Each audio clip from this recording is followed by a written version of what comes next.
смотрите «Вести Тимана-Сосногорск». В студии Влада Гришаева. Здравствуйте. Сегодня во всем мире отмечается День отказа от курения. Об этом мы расскажем в сегодняшнем выпуске. А пока некоторые его темы. Особый режим. Об ограничениях противопожарного периода, которые нельзя игнорировать, шла речь на прямой линии в общественной приемной главы региона. 20 бесплатных. В Сосногорском районе запускается цифровое телевизионное вещание. Помощь государства. Сосногорцам рассказали о национальных проектах. На всей территории Республики Коми введен особый противопожарный режим. Что это значит? Ответ на этот вопрос получили горожане, позвонившие на прямую линию, прошедшую на этой неделе в общественной приемной главы Республики Коми. О том, что нельзя делать в период особого противопожарного режима, в рамках прямой линии рассказали представители Сосногорского отдела надзорной деятельности и управления по делам ГО и ЧС. Власти Республики Коми ввели ограничения, дополнительные ограничения о запрете сжигания травы, мусора, в общем, разведения открытого огня.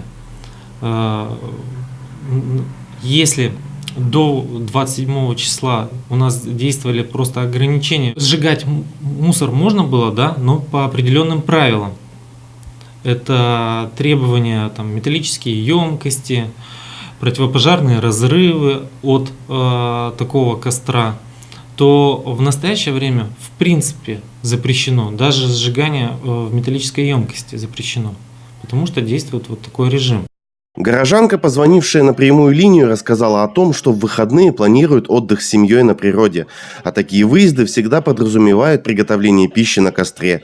Вот только обед может оказаться в разы дороже, чем планировалось, предостерегают специалисты. Если вы все-таки соберетесь на природу, если в это время поступит сообщение в наши надзорные органы, либо в полицию, и если приедут к вам сотрудники, да, на место вашего отдыха, то в отношении вас будет возбуждено административное дело. Штрафные санкции от 2 до 4 тысяч рублей. Работа по предотвращению пожаров на территории района ведется по всем фронтам. Тут, так же как и с болезнью, главная профилактика и превентивные меры. Мы работаем по распоряжению администрации муниципального района Сосногорск, выполняем те мероприятия, которые мы ежегодно в этот короткий сезон делаем и планируем. Да. Ну, такие как пожарные водоемы мы восстанавливаем, ремонтируем, готовим минерализованные полосы, площадки пожарным водоемам в этом году будем также изготавливать. Ну, помимо этого, у нас идет очень большую работу мы проводим по пропаганде населения. Это совместно с отделом надзорной деятельности, с полицией. Садовые участки мы обследуем, по населенным пунктам выезжаем, совместно с ними проводим беседы с гражданами, объясняем, как вести в той или иной ситуации. По словам начальника управления по делам ГО и ЧС, ремонты пожарных водоемов ведутся по графику. Еще в апреле все они были проинспектированы. Этим летом будут отремонтированы 3 объекта в Керках и 2 в Ирайоле. Однако главная работа – это приучить жителей района к мысли о том, что сберечь природу и дома от пожаров можно, следуя простому правилу – не разжигать костров. Павел Дурников, Наталья Максимова и Евгений Юрин. Вести Тимана, Сосногорск. Уже 3 июня в Коми прекратится аналоговое вещание. Для того, чтобы не остаться без любимых телепрограмм, владельцам устаревших телевизоров и тем, кто не является абонентом кабельного телевидения, необходимо приобрести специальное оборудование, способное принимать цифровой сигнал. Сосногорский район к переходу на цифру готов. Андрей Калиничев продолжит. Новые технологии всегда вытесняют старые. Вместе с другими дарами прогресса в дома сосногорцев приходит и цифровое телевидение. Изменения заметят далеко не все, но для владельцев устаревших телевизоров, принимающих сигнал исключительно на комнатную антенну, этот вопрос действительно актуален. Ведь с 3 июня без специального оборудования ТВ-приемник покажет лишь черный экран. Разобраться в настройках приставки могут не все, особенно если речь идет о пожилых людях.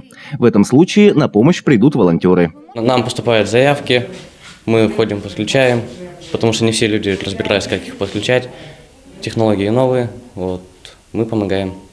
Цифровую приставку можно купить в магазинах бытовой техники, а также в отделениях почтовой связи. В Сосногорском районе участники Великой Отечественной войны получают оборудование в подарок от жителей района. Аппаратура для цифрового телевидения приобретается за счет средств марафона «Мы наследники Великой Победы», который собрали наши жители нашего города. Большое им спасибо. Ветераны Великой Отечественной войны, которые нуждаются в этих приставках, не останутся без внимания. В числе обладателей комплекта для приема цифрового ТВ Михаил Сорокваша. Теперь ветеран Великой Отечественной может смотреть бесплатно 20 федеральных каналов. Я телевизор смотрю, но, по-честно признаться, последняя тематика меня немножко охлаждает. Но постараюсь, может, что-то хорошее найду. Телевизор остается основным развлекательным устройством в домах россиян. Вместе с качеством программ выросло и качество картинки. А самое главное, стало еще доступнее. Андрей Калиничев, Евгений Юрин, Вести Тимана, Сосногорск.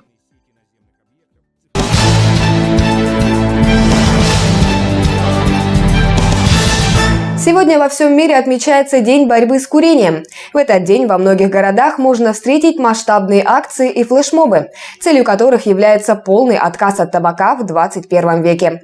Присоединились к борьбе с пагубной привычкой и студенты Сосногорского технологического техникума. В спортзале техникума собрались студенты и преподаватели, чтобы вместе дать отпор табаку. В руках плакаты и таблички с лозунгами против курения. Вначале с приветственной и напутственной речью к ребятам обратилась директор СТТ Ирина Ушакова. Вы, молодое поколение, вы будущее нашей России, которые действительно заявляете «нет табаку, мы против курения». Я очень рада, что сегодня так много вот ваших таких добрых, молодых лиц собралось в этом зале. И еще раз давайте громким «Ура!» скажем «нет курению». Студенты подготовили и показали социальный видеоролик, над которым долгое время работали сами. Сюжет – пагубное влияние курения на здоровье людей. Идея была нашего преподавателя Светланы Васильевны. То есть изначально она начала снимать. Я не знаю, может быть, идея, конечно, у другого человека была, но изначально снимала она нас. Происходило там то, что мы показывали людям, что, в особенности студентам, что курение это всегда вредит здоровью, это плохо.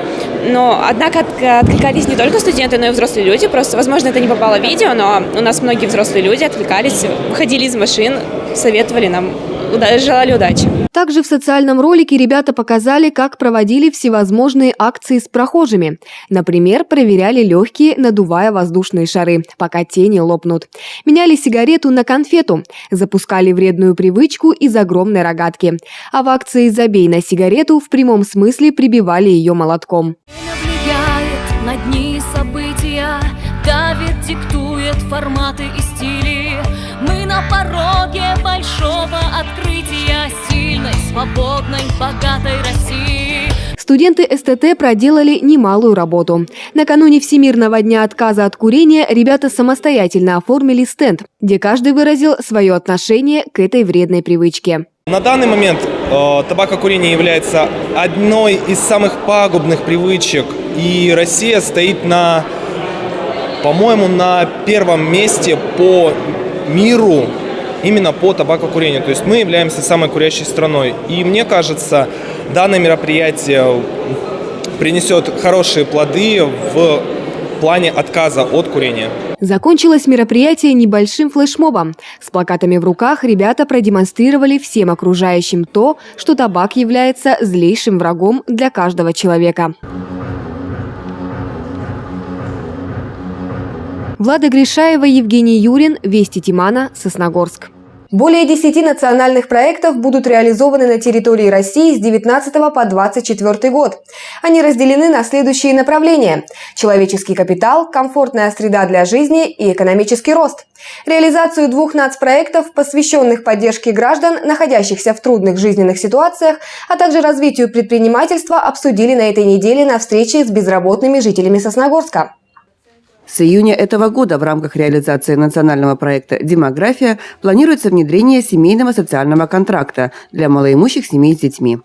Размер государственной социальной помощи предоставляется в виде пособия и составляет на каждого несовершеннолетнего члена малоимущей семьи 5000 рублей в месяц и на каждого родителя несовершеннолетнего ребенка 1500 рублей. Средства социального контракта могут быть потрачены на обучение, на переобучение, на медицинские услуги, на проезд к месту работы и обратно.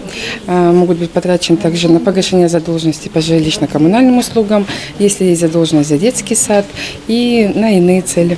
Увеличить численность россиян, открывших собственное дело, призван национальный проект «Малое и среднее предпринимательство и поддержка индивидуальной предпринимательской инициативы». В рамках его реализации в Сосногорском районе будет проводиться информирование предпринимателей о кредитно-гарантийной поддержке.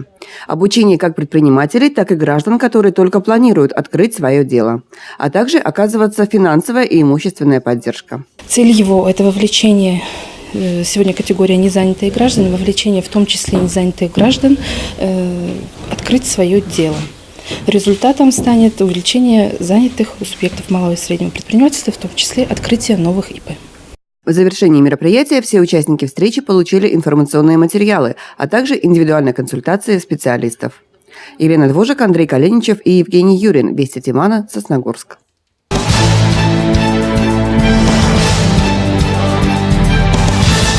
Непривычно пустыми встречают лето футбольные поля с искусственным покрытием возле Сосногорской школы номер 3.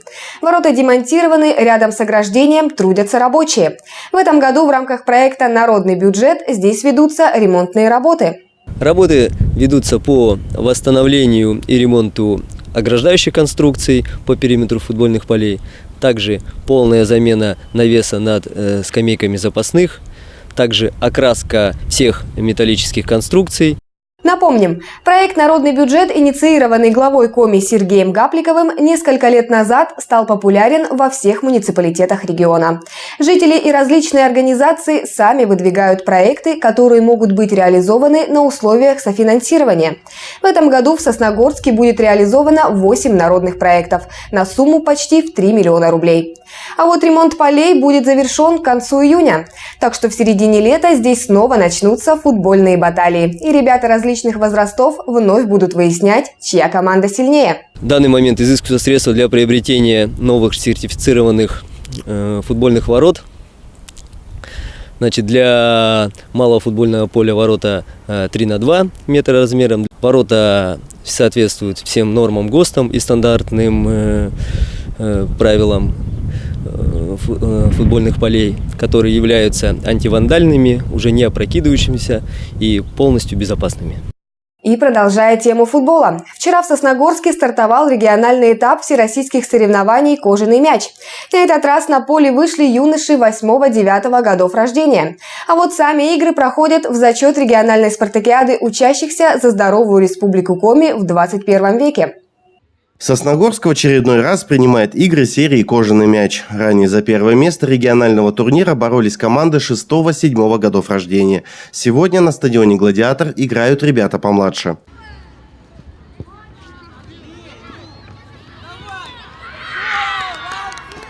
География этого турнира – центр и юг республики. Это Сыктывкар, Карткерос, Ухта, Сосногорск и Троицко-Печорск. Удачи всем командам на торжественном открытии пожелала руководитель местного отдела физкультуры и спорта. Бессомненно, этот турнир – прекрасная возможность подвести итоги сезона, правильно? И показать всем ребятам свое мастерство, умение, талант. И, конечно же, желаем всем удачи на данном турнире. В период проведения турнира пройдет около 30 встреч, а играть будут по круговой системе. По словам главного судьи соревнований, явных фаворитов нет. К победе готовы все команды, в том числе и Сосногорский «Метеор». Добавим, игры завершатся уже в это воскресенье 2 июня. В финальный день соревнований пройдет 5 встреч, по окончанию которых состоится награждение победителей. Павел Дурников, Вести Тимана, Сосногорск. В завершении выпуска о погоде. По прогнозам синоптиков, в Коми сохранится теплая погода, но с неустойчивым характером. Под влиянием атлантических циклонов вероятность дождей останется высокой. В субботу возможны грозы. В целом, в ближайшие выходные ночью около 7 градусов выше нуля. Днем гораздо теплее. Воздух может прогреться до 20 градусов. Уже в эту субботу, 1 июня, в 12 часов в «Горизонте» состоится театрализованное представление для детей «Приключения Незнайки в волшебной стране». Вход свободный. А в воскресенье на базе конно-спортивного клуба «Фортуна» пройдут показательные выступления, приуроченные ко Дню защиты детей. Наездники продемонстрируют навыки управления и преодоления препятствий. По окончании соревнований желающие смогут покататься верхом. Начало в 11:00. А у меня на этом все. Новая информация в следующих выпусках нашей программы. Всего доброго и удачных выходных! Лес – наше общее достояние и бесценное зеленое богатство России. 90% лесных пожаров возникают по неосторожности или беспечности человека. Пожары наносят непоправимый ущерб лесу. Будьте осторожны в лесу с огнем. Огонь в лесу – не просто опасность, а предвестник трагедии. Лес – это уникальное наследие, сохранить которое – наша задача. Уважаемые жители Республики Коми, 3 июня в нашей республике будет отключено аналоговое телевещание. Еще есть время, чтобы настроить ваши телевизионные приемники на цифровое телевидение. Настройся на цифру сегодня, чтобы не остаться без телевидения завтра.